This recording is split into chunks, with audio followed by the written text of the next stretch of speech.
and actually literally shot at. The family that we visited just 2 days prior, they keep their water storage on the roof, and they're sometimes pretty scared to go up on the roof, because just a few doors down, right on top of these roofs of their markets or their homes, there's a military bunker just right on top of the roof, and they're watching. They're up there all the time.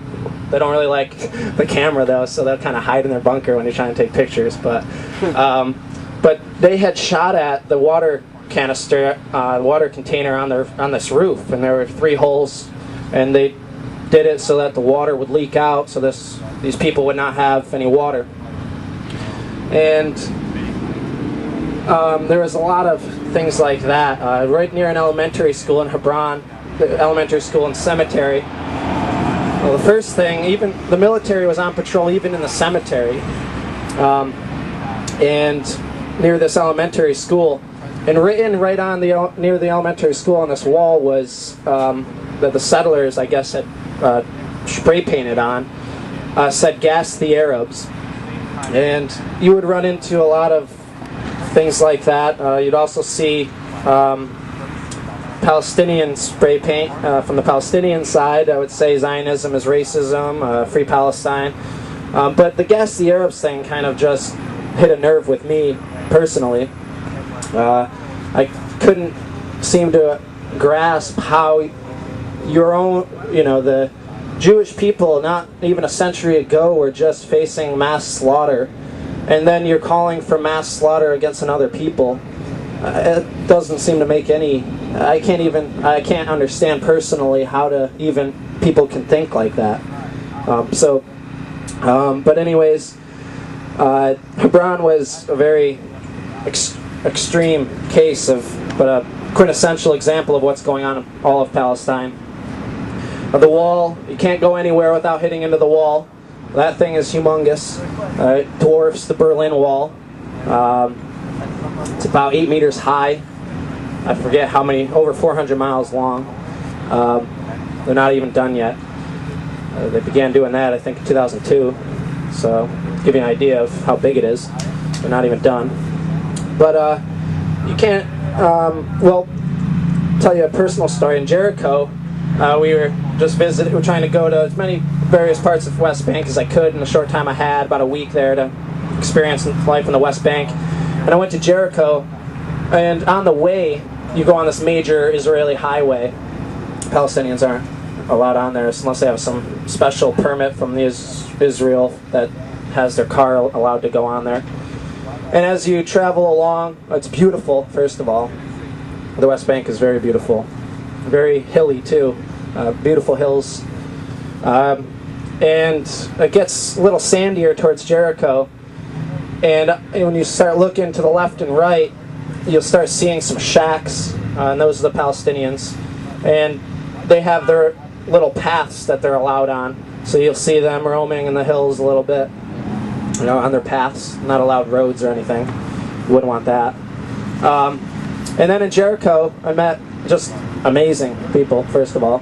They don't say hello, they say welcome. I think that is kind of that is the feeling you get too. Doesn't matter where you are, you walk any street. I felt totally safe. I've never felt safe in the United States, let alone in Palestine, when I was in Palestinian neighborhoods. And I ended up meeting this guy about my age, and he owned this hookah bar, and we were kind of hanging out there, having a dance party. And anyways, I had to go back, try to get back to East Jerusalem was where I was staying. And the bus system, or taxi system, had stopped for the night. And him and his friend said, well, we can drive you to the wall. And I was like, oh, okay, well, that's pretty cool. What I didn't understand, though, and what they explained to me later, because they didn't want me to worry, was that they were risking being detained just by driving us to the wall. And to risk being detained and arrested for who knows how long, just to help out strangers from the United States, was crazy to me, but but not for him. And he dropped us off at the, they was pretty scared actually when I got to the wall, but dropped us off at the wall. This was just from Jericho trying to get to East Jerusalem, not far. And when you go through that, you literally feel like you're in a prison once you enter this checkpoint. That's one of the major checkpoints through the wall. And it's dehumanizing having to go through all these checkpoints.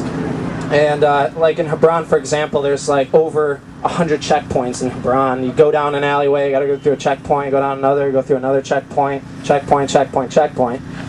And I don't know how many times I had to use my passport to get through a checkpoint. But my friend almost got detained. He looks Egyptian or Palestinian, and the Egyptians and Palestinians were like, "Oh, are you Palestinian? Are you Egyptian or wherever we were?" So what you really have to realize is that there is Israel and the military and the police, and they're very bluntly racist and prejudiced, and they will point out they don't care. They'll just point out to a person, ask them where they're from, yada yada yada. Anyways, they gave my friend a big hassle at the airport, and the Israeli airport is the worst airport to ever try to use. I'll explain that in a second. But my friend got hassled at the airport trying to get in, and they didn't stamp his passport. And that stamp is very important when you're trying to travel, especially when you're trying to travel through the West Bank, through checkpoints. Because at the checkpoints, they look at your passport, they check if you have a stamp, they might ask you questions. So anyways, we're at this one checkpoint, just going from Bethlehem back to East Jerusalem. And they made everyone get off the bus. They run through this checkpoint one at a time.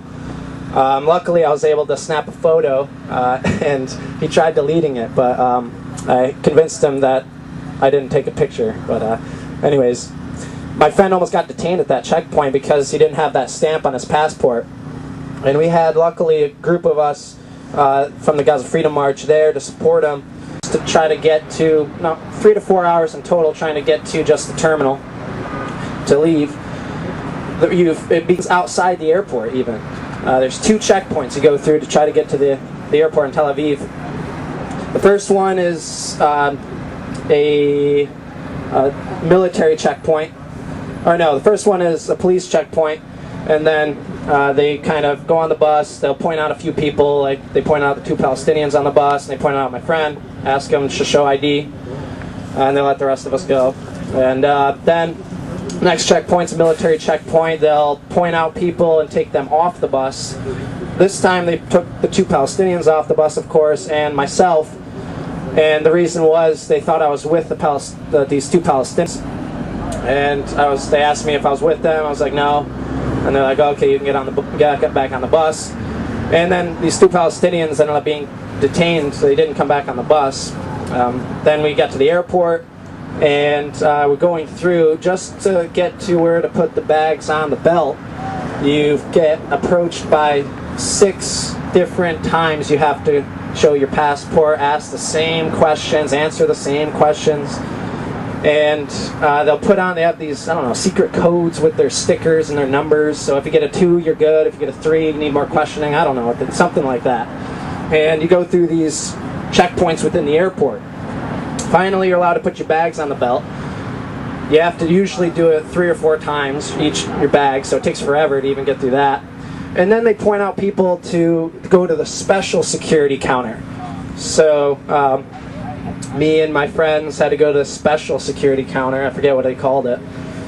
And the whole process is about an hour long. They go through everything, including your own body. And it's very dehumanizing. But they take you into the back, some security, you need a code to get in this back of the airport room, put you in a booth all by yourself, close the curtain,